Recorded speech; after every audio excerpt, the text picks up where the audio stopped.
Okay, let's rock this skeletal system. You'll see here that bones contain 3 types of cells. You've got your osteoblasts. They're going to make new bone and help repair damage. That's these ones. You've got your osteocytes. They're going to carry nutrients and waste products to and from the blood vessels in the bone.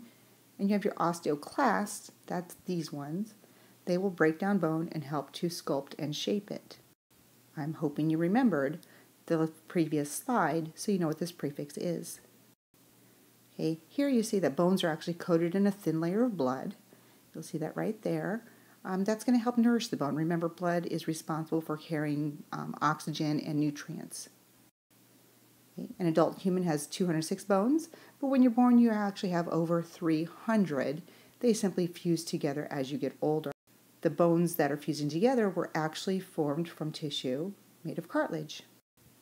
So at the tip of your nose, and then at your ears as well, that's all cartilage right there. When you're a few months old, the bone is going to start replacing your cartilage. This stops at about 25 years old. For some of you, for most of you, you actually still have that cartilage that has not formed into that bone yet. Okay, so on your notes you have these 6 things with the skeletal system. First one is going to be provides shape and form. Okay, for example, you can see from this picture, you probably totally know what this is. An elephant. You had this one, a turtle or tortoise, and this. How many of you knew that snakes actually were full of little tiny bones? Okay, second one is going to be that your skeleton supports. Okay, you've got all these muscles in that helping to support the skeleton. This is what you would look like without one. Tendons connect muscles to the bones. So you have an Achilles tendon there, the repair of it. So they're going to reattach that here. Need to do that. It's a very, very painful tear, and basically you absolutely cannot walk without that. Third one on that list is that it protects. You have your rib cage, which is going to protect your lungs, as well as your heart, which would be down in here. You have your pelvis, and that's going to protect your bladder, your intestines, and the reproductive organs in women. Your eyes are protected by that eye socket. Imagine his damage if that eye socket was not protruding. And your brain protects your skull, is protected by your skull. You can get traumatic brain injuries. This is going to disrupt normal brain function. Even a mild blow to the head can knock you unconscious. Repetitive collisions, just like in the boxing and that, football, they can cause problems later on. Seatbelts do save lives. Not every life, but seatbelts most generally do work and save lives. Helmets can prevent serious brain injury. They can help. Doesn't mean that they're always going to do it, but you should wear them. Imagine that injury without a helmet. Okay, so they can help. Be smart and wear them. Here's the right way. Here's the wrong way.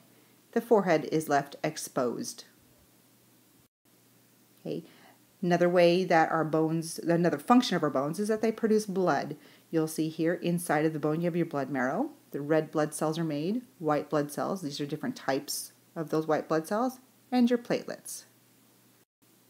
Okay. An average of 2.6 million red blood cells are produced each second by the bone marrow. These replace those that are worn out and destroyed by the liver. If there's a problem with your bone marrow, a transplant can give you healthy new marrow. And this might be because of a disease or cancer treatment. They kill your healthy blood cells. 2 main categories, your spongy and your compact. Spongy is inside. That's all this kind of weird here. Compact is the hard on the outside.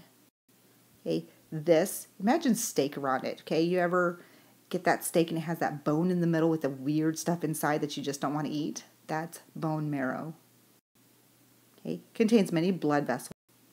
Red marrow would create white and red blood cells, and that's going to flow through there.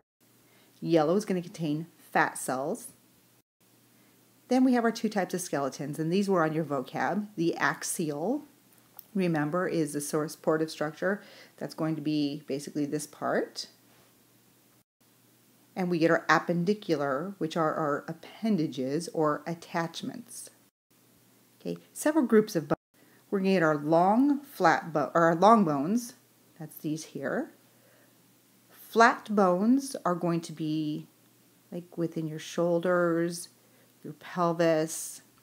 Irregular bones are going to be like your spinal cord and such. And then you also have short bones. And short bones are exactly that. They are short, and that would be like within your feet and such and your hands. Okay, bones allow movement. So we're back on our table on our notes there. Bones store minerals as calcium. Okay, this is what happens when you don't get enough calcium. This side is normal, this is not.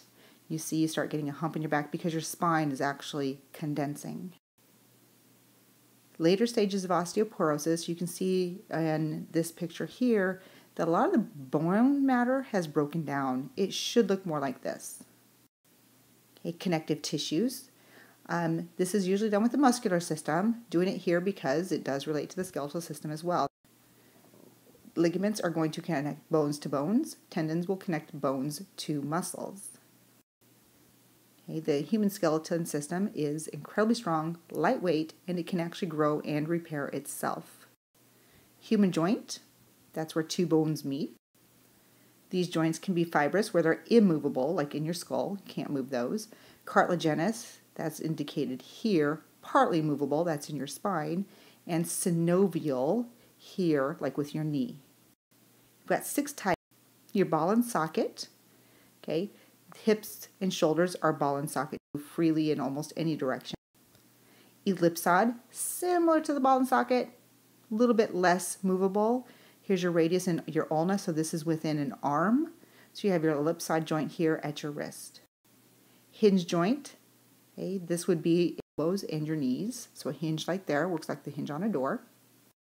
You've got your pivot joint. You'll see Tiger Woods here pivoting his head. Saddle joint, this is at the base of your fingers where you can move that finger up and down or back and forth. A gliding joint is going to be more here. This is on your foot towards the toes and such. And that is it. See you tomorrow.